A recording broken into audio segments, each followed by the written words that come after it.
Good morning all of you. This is Aruna Badgutiya, your biology teacher.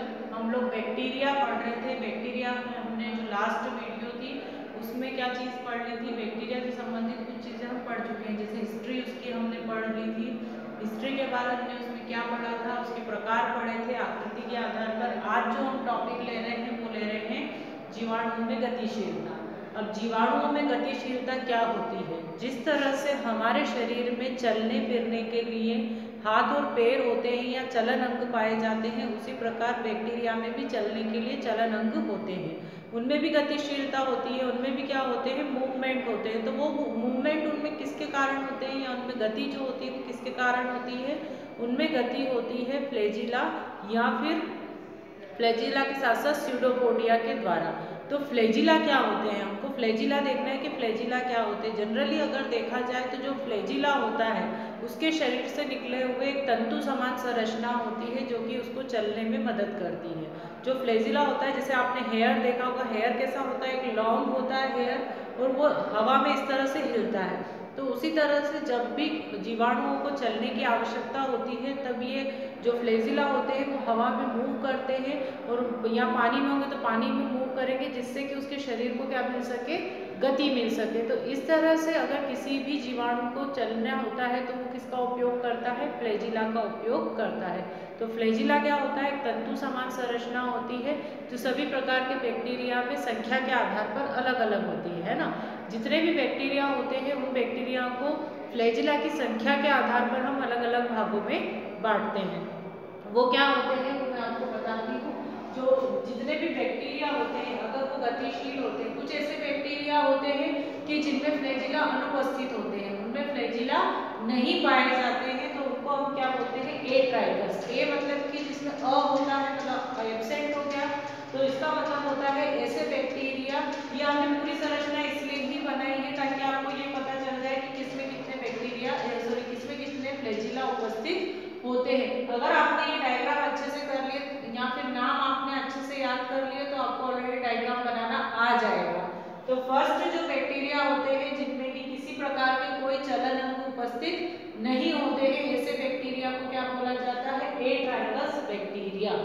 इसी प्रकार से monotrichous जो बैक्टीरिया होते हैं उसमें एक ही तंतु उसके ऊपरी साइड से या ऊपरी हिस्से से निकला होता है। ये आपको दिख रहा होगा कि अगर किसी बैक्टीरिया में उसके ऊपरी सतह से अगर एक ही तंतु के रूप में फिलामेंट या फिर फ्लैजिला निकला होता है तो उसको क्या बोला जाता है? मोनोट्राइकस। मोनो का मतलब क्या होता है? एक। मोनो मतलब वन या एक। तो इस तरह के जो बैक्टीरिया होते हैं उनमें क्या होगा?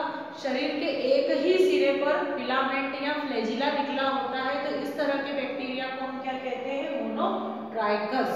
नेक्स्ट जो होता है थर्ड है लोफोट्राइकस। लोफोट्राइकस में क्या होता है? गुच्छे के रूप में निकलते हैं, है ना। जो फ्लैजिला होते हैं वो क्या होते हैं? गुच्छे के रूप में निकलते हैं, पर शरीर के एक ही हिस्से से निकले होते हैं, या तो ऊपरी हिस्से से निकले होंगे या निचले हिस्से से निकले होंगे। ये आपको डायग्राम में शो हो रहा है कि 2 से 3 फ्लैजिला इसमें दिख रहे हैं। या आप नाम याद करने ही पड़ेंगे आपको कि इसको क्या कहते हैं? फ्लैजिला कहते हैं। फ्लैजिला क्या होते हैं? जीवाणुओं में चलन अंग के रूप में होते हैं जिसके आधार पर जीवाणुओं को अलग अलग भागों में बांटते हैं। इनकी संख्या के आधार पर और स्थिति के आधार पर हम बांट रहे हैं, है ना। तो थर्ड वाला क्या होता है? लोफोट्राइकस होता है। लोफोट्राइकस में क्या होता है? इस तरह के बैक्टीरिया में गुच्छे के रूप में फ्लैजिला निकले होते हैं और शरीर के निचले हिस्से से ये निकले होते हैं। थर्ड जो होता है, सॉरी फोर्थ जो है उसको हम बोलते हैं एम्फीट्राइकस। एम्फीट्राइकस में ये कॉमन होते हैं। क्यों कॉमन होते हैं? क्योंकि शरीर के ऊपरी और निचले दोनों हिस्सों से फिलामेंट या फिर फ्लैजिला निकले होते हैं। फ्लैजिला निकले हैं, कुछ में ही गुच्छों के रूप में होते हैं, कुछ में ही सिंगल होते हैं, ये दोनों हिस्सों पर, इसलिए हम इनको क्या बोलते हैं? एम्फीट्राइकस, उभय। एम्फी मतलब उभय, मतलब दोनों में समानता जो दर्शाते हैं।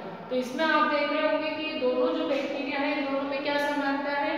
इन दोनों में ये समानता है कि एम्फीट्राइकस में गुच्छों में दोनों तरह से या सॉरी दोनों हिस्सों पे ऊपरी और निचले दोनों हिस्सों में ग्रुप के रूप में या समूह के रूप में या सिंगल फॉर्म में अगर फिलामेंट या फ्लैजिला होते हैं तो उसको क्या बोला जाता है? एम्फीट्राइकस बोला जाता है।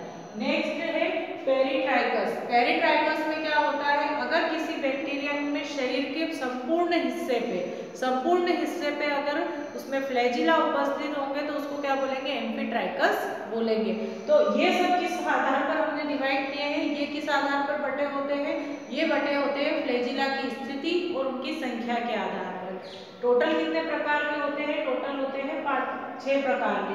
तो 6 प्रकार में से 2 जो होते हैं वो समानता रखते हैं, समानता कौन से रखते हैं, एम्फीट्राइकस।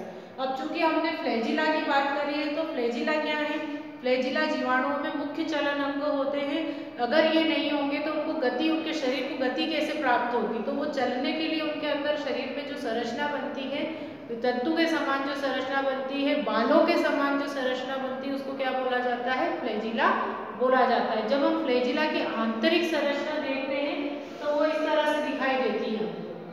आंतरिक संरचना जो होती है, अब चूंकि आप ये देख रहे होंगे कि इसके अंदर धंसा हुआ है, मतलब कि इसके शरीर की जो त्वचा होती है उसमें ये धंसा होता है। आगे हम इसको पढ़ेंगे कि जीवाणु की आंतरिक संरचना में हम इसकी सारी संरचनाओं को बारीकी से पढ़ेंगे। पर यहाँ पर मैं आपको ये बता रही हूँ कि जो फ्लैजिला होता है वो उसके शरीर में कहाँ तक धंसा होता है।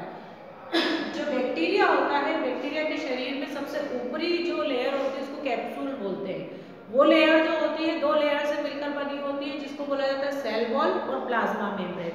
अगर आप देखें इस तरह से तो ये बैक्टीरिया है मान लीजिए, तो बैक्टीरिया में ये 2 लेयर्स हो गई। जो आउटर लेयर होती है इसको बोलते हैं सेल वॉल और अंदर लेयर जो होती है उसको बोलते हैं प्लाज्मा मेम्ब्रेन, है ना। कोशिका भित्ति और कोशिका झिल्ली, सेल वॉल को बोला जाता है कोशिका भित्ति और प्लाज्मा मेम्ब्रेन को बोला जाता है कोशिका झिल्ली।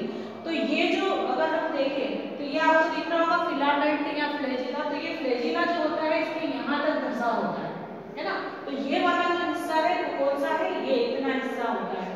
तो ये इसका बेसल भाग जो होता है अंदर की ओर धंसा होता है। पर इसकी जो सेल वॉल होती है उसके 2 भाग होते हैं, आउटर लेयर और इनर लेयर। 2 लेयर होते हैं। अंदर की जो लेयर होती है वो पॉलीसेकेराइड से बनी होती है, पॉलीसेकेराइड की स्लाइड लेयर होती है ना। तो ये अगर हम देखें तो ये इतना हिस्सा जो होता है वो कहाँ दबा होता है, इसका जो सेल वॉल, जैसे हमारा अगर बाल हम निकाल के देखें तो आप देखते हो जड़ वाला हिस्सा जो होता है वो हमारी त्वचा के अंदर धंसा होता है। तो इतना हिस्सा सेल वॉल वाला और प्लाज्मा मेम्ब्रेन वाला कहाँ धंसा होता है, अंदर की ओर धंसा होता है। तो इस तरह से अगर हम देखें तो जो फ्लैजिला होता है उसके 3 हिस्से हो गए। ये वाला हिस्सा होता है बेसल बॉडी, है ना, बेसल बॉडी बोलते हैं इसको। इतना हिस्सा होता है हुक जो उसको जॉइंट होने में मदद करता है, और ये होता है फिलामेंट जो ऊपर की ओर निकला होता है। तो इस तरह से, अगर ये जनरली आता नहीं क्वेश्चन पर फिर भी इसलिए समझाया ताकि आपको जब आप आगे हेयर की स्ट्रक्चर पढ़ोगे तो आपको ये समझ में आ जाएगा, है ना। तो मुख्यतः अगर देखा जाए तो फ्लैजिला जो होते हैं उसके 3 हिस्से हो गए। एक हिस्सा बेसल बॉडी का होता है जो कि कहाँ धंसा होता है, सेल वॉल और प्लाज्मा मेम्ब्रेन के अंदर। उसके बाद वाला भाग क्या कहलाता है, शाफ्ट कहलाता है, सॉरी हुक बोलते हैं उसको। और हुक के बाद जो होता है ये फिलामेंट वाला भाग है जो हवा के अंदर लहराता रहता है।